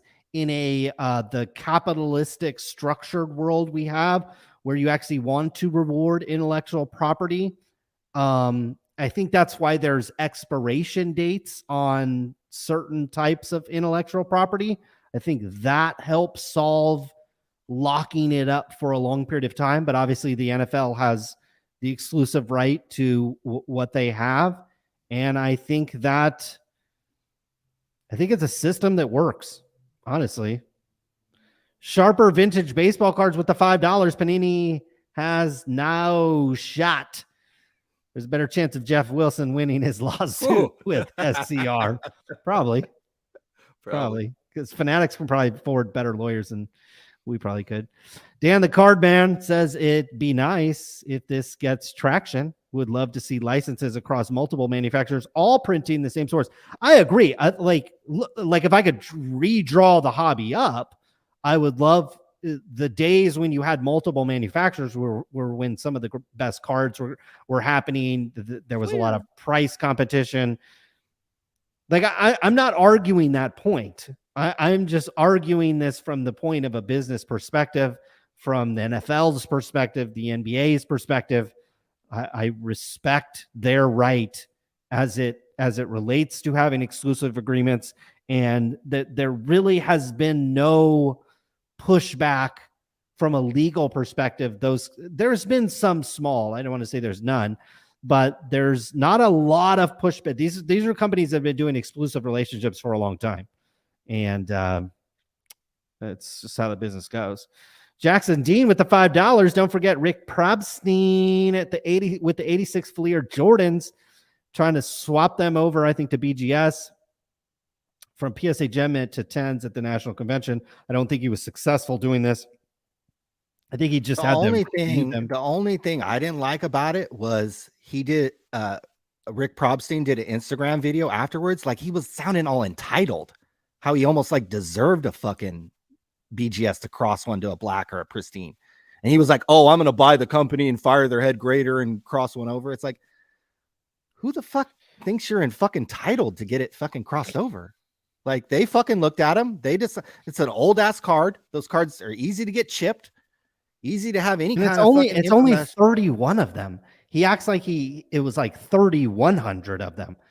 31 Michael Jordan cards. Yeah, we look at it and it's, wow, that's a lot. That's a lot of money. In the grand scheme of things, how many of these damn things have been graded? Tens of thousands of them? It's not thousands. Yeah. Thousands? Sure. Like, there's not 31 is not that many. Like, it's not that many. And it's like, have some respect for the chase of this, and like you said, yeah, sounding entitled is weak. Dennis Marazza, don't sleep on the Playboy Chrome refractors. Great money making if you can get those refractors graded. Sharper vintage cards with another $5. Any news since Brent from PWCC got laid off? Poor Betsy. I think we covered that. Oh, we have some news, baby. I think we got you there. Snow Dog says he likes collect deceased presidents. OZ sports card collector. Never mind. Fanatics and Panini. What about Geoff Wilson? He traded an Ohtani rookie auto for a Desmond Ritter card. Cemented himself as the worst investor. Pretty much anything Geoff does doesn't turn out well unless it's a PPP loan. Dan the Cardman, Leaf has Livy Dunn. I think they are the real powerhouse in this industry. I think so. Rattle. We should maybe B-side will do a rattle beat. That would be cool. V-Friend sounds like a celibacy club. Auburn trading cards with the $20. We'll be live on location at the Auburn Trading Card Show in just a couple weeks from now. Yeah, I would pay $6,000 for a signed Crosby, Stills, and Nash Young 1953 Gibson Les Paul gold top. I would too. Easy. Just, the guitar itself might be worth $6 racks. I mean, thank you for the $20. We'll see you in a couple weeks, my man, at the Auburn Trading Card Show, August 19th. August 19th, guys. Elong 87 with the 279 Canadian. SCR needs to implement an influencer wall. Oh, I like that. Boy, you got really mad when we were putting their face. Remember when we were putting their faces on the website? They did not like this. They And did it's not like like this. this. So you think now that we could put them on YouTube and everybody could see the views that we get and all this stuff? They're like, oh, that's people used to be like, oh, nobody comes to your website. Nobody cares. You don't think anybody cares? You don't think eBay and the FBI was on this website? Yeah, You and don't then think like that I know that? search their name in Google, and like if you do like a image search, it's like Search Will you know what Jermaine's I name mean? in Google. You think I this swear dude to ain't God, pissed? I searched Will Jermaine's name, and the Google snippet. You know how like Google like snippets something and then puts the facts up there. They had like snippeted our website, and so his facts about himself were from our website. It's brutal. You do not want to end up on our website. And we've had people request to take it down because they're trying to get a job or that type of thing. It's brutal. You don't want to end up on the website or the YouTube videos. Anybody hook up with some hot girls at the National? The key point, the key 2 words here is for free. There was probably some hooking up, but not for free, I would bet. It might have been male thing too. Ooh. I won't go there. Foul Phil, $9.99. So many con men in this hobby. You are correct, Foul Phil. Thank you for the $9.99. I want a bunch of good shit. Oh man, I want a bunch of good shit. OZ Sports Cards again. You're being very soft on V and Wilson. Neil Shafton with the $1.99. Ryan Johnson is the new Pee Wee Herman. You watch. Ryan Johnson, Pee Wee Herman, I think. Rest in peace, Mr. Pee Wee Herman. I believe he is no longer with us. So rest in peace, Mr. Herman. And Card Collector 2. Sounds like you could take over his job if you felt like it. I collect Jeff Williamson's failures, so many. That's Bob Boozle. Tim dipped earlier in the show. We appreciate his efforts. Reds West with the $20. That might cover shipping and a little bit more. Love the PWCC and Brent Rant. So true. He chimed in with the 20 and then had the Reds West clearly understands his hobby and understands to go back. I mean, if you know about Mr. Mike Smith, you know what's going on in this hobby. Jay Cyrus with the $2. Thank you so much. Did you see Gary V throw shade on Mojo's vid? I did not see that. I did not see that either. I did not see it. That would be a great clip to work into the next video. Oh, I have a good clip with just a preview. There's a clip with Ryan John, the Card Collector 2 and Mojo that I might wear the fuck out. Like it's pretty good. I got to find out where I'm going to place it in the videos, but it's solid. It's coming. People would like a midweek tie update. He's been kind of missing in action. I think he did his video.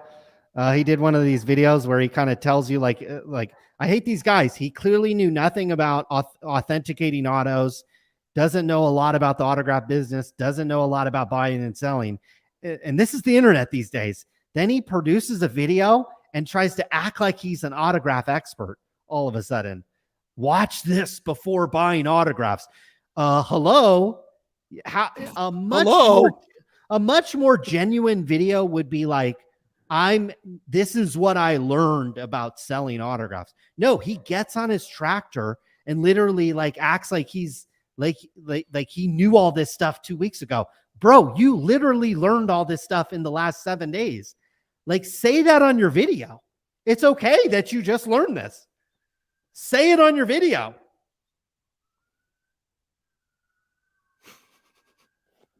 But look, he came on here and he basically, should have done this in the first place. He should have been kissing the person's ass who originally bought the Rock autograph, and he should have been kissing my ass. You guys kissed the wrong ass in this hobby. You should have been kissing my ass, Ty. You never would have had to make a video. You dumb fuck.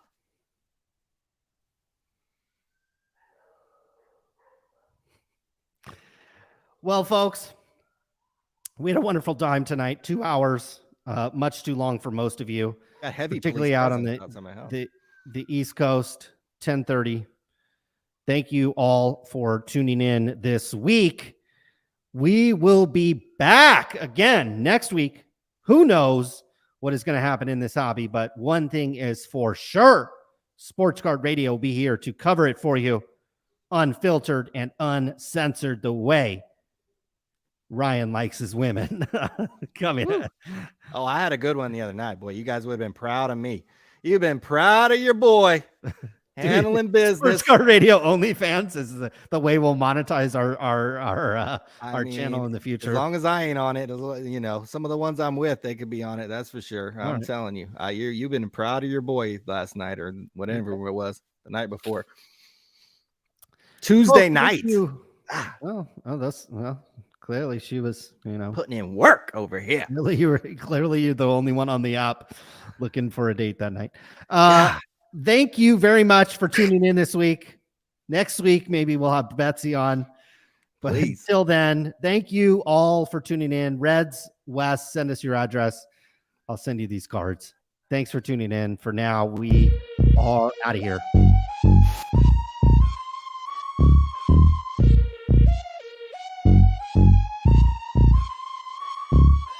B-side on the beat.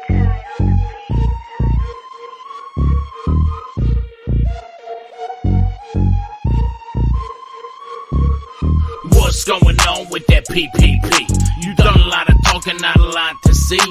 Up in the millions like 2.3, but Geoff got it all, getting off scot-free. Try to talk tips like we talking about stock, but you're talking about men printed on called stock. When you open your mouth, I take it with a grain of salt, cause the market's down and you're a clown, it's all your fault. You ruined the hobby I love with your bullshit. Geoff Wilson. You ruined the hobby I love with your bullshit. Geoff Wilson. Did you dip, Geoff? I think you dipped, Geoff. What you talking about? I don't think you dipped yet. Willie's doing shady shit like the GOBs, like his whole failed thing with them NFTs, taking money from the people to pay. Most of them are broke, but that's okay. He's getting money. Even better, tax-free. Loving all the stimulus from PPP. You ruined the hobby I love with your bullshit. Geoff Wilson. You ruined the hobby I love with your bullshit. Geoff Wilson. You ruined the hobby I love with your bullshit. Geoff Wilson. You ruined the hobby I love with your bullshit.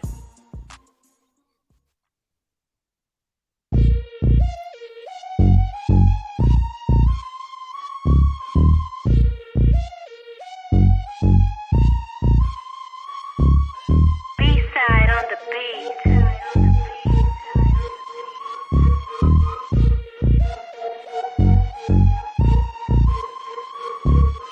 What's going on with that PPP? You done a lot of talking, not a lot to see. Up in the millions like 2.3, but Geoff got it all, getting off scot-free. Try to talk tips like we talking about stock, but you're talking about men printed on called stock. When you open your mouth, I take it with a grain of salt, cause the market's down and you're a clown, it's all your fault. You ruined the hobby I love with your bullshit. Geoff Wilson. You ruined the hobby I love with your bullshit.